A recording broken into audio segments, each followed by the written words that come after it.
जैन साहब बताएं सर। जैन साहब सुन पा रहे हैं आप मुझे? सुन पा रहा हूँ, शायद नेटवर्क वीक लग रहा है अनिल जी। नहीं आप वेरी भी, गुड मॉर्निंग अनिल जी। आप भी स्ट्रॉन्ग दिख रहे हैं, नेटवर्क भी स्ट्रॉन्ग है, कोई टेंशन नहीं है, बताएं सर। अच्छा ठीक है, मेरी तरफ फिर वीक आ रहा है, सो आई थॉट की क्या बात है जी। देखिए, ये एक स्टॉक में लाया हूं, वो है मास फाइनेंशियल्स, और रिसेंटली लाया था। हर बार टारगेट अचीव होता है और वापस से जबरदस्त परफॉर्म करने के बाद अब मुझे लगता है कि ये स्टॉक और भी आगे अच्छा परफॉर्म करेगा। एक तो रीजन ये है कि ये एनबीएफसी सेगमेंट बहुत बढ़िया चल रहा है, ये बी2बी बी2सी दोनों में है और बहुत सारे अलग अलग सेगमेंट्स में वेल डाइवर्सिफाइड पोर्टफोलियो बना रखा है। और मैं इनके अभी कॉन कॉल के नोट्स पढ़ रहा था, ये सब बढ़िया है। सबसे बढ़िया बात है बिजनेस ग्रोथ और एसेट क्वालिटी। जब भी एक एनबीएफसी की बात करते हैं तो हमें बिजनेस ग्रोथ और एसेट क्वालिटी दोनों साथ में देखना पड़ता है, और वहां पे ये दोनों मेंटेन्ड है। और उससे भी बढ़िया बात यह है कि जो कंपनी का मैनेजमेंट है काफी पुराना है, 1995 से कंपनी कार्यरत है, और मेजर इनका माइक्रो एंटरप्राइजेस लोन से आता है, जो कि बहुत ही हॉट सेगमेंट है।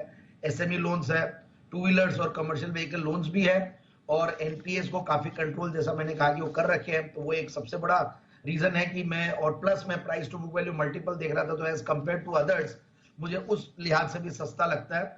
और एयूएम अभी 26% की ग्रोथ आई है ईयर ऑन ईयर, अगर आप देखें अच्छा खासा एयूएम पे ये लोग बैठे हुए हैं। और उससे भी बढ़िया बात यह है कि जो फंडामेंटल्स है वो बढ़िया है। इनफैक्ट पिछले 5 साल में अगर प्रॉफिट की कैगर देखें तो 14% के लगभग रही है, 14-15%।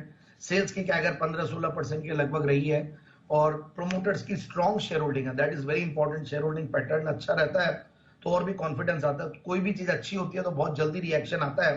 तो 74% प्रोमोटर्स की शेयर होल्डिंग है, और एफआईआईज डीआईज करीब 12-13% के लगभग होल्ड करते हैं। So that is also again very good.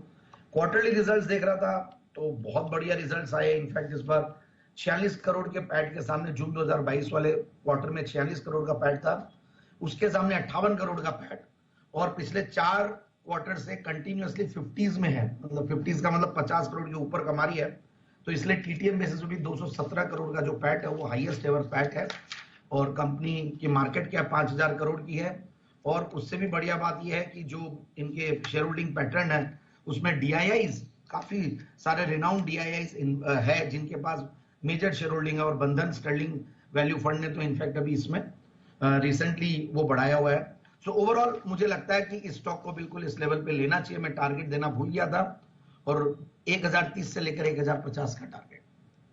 Okay, तो ये है आपके लिए मैस फाइनेंशियल 1030 से 1050 तक के टारगेट लिए यहां पर करें खरीदारी। जैन साहब का जैन स्टॉक। शुक्रिया सर हमारे साथ ये शेयर